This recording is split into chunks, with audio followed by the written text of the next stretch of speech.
Awe-inspiring, idyllic, and majestic.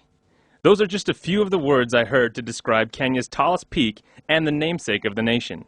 First glance at the mountain and the national park, and you see that it definitely lives up to the hype. So where is everyone? Stunning natural beauty, world-class hiking, and a very challenging but rewarding climb to the top. So why is this group of Czech tourists the only ones to pass through Narrow Moro Gate today?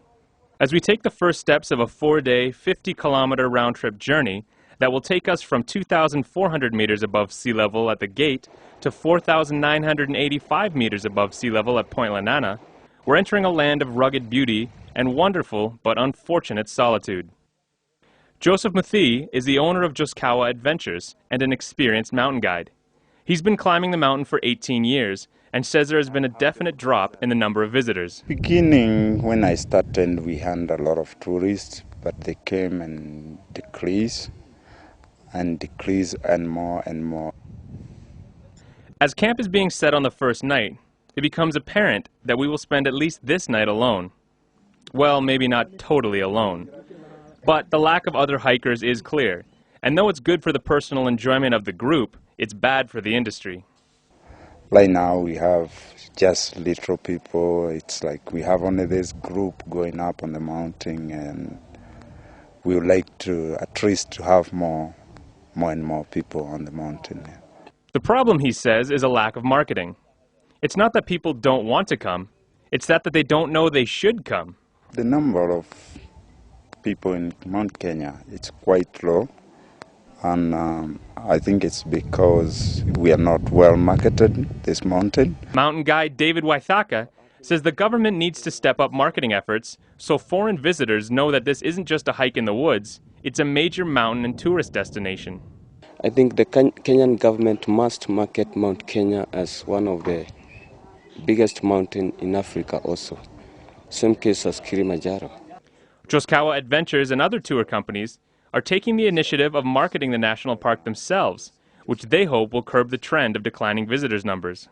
Now we are expecting maybe to have more people, as we are trying ourselves as a tour companies to put everything on the websites and this sort of stuff about marketing Mount Kenya. So we expect to have more people, but we still need assistance.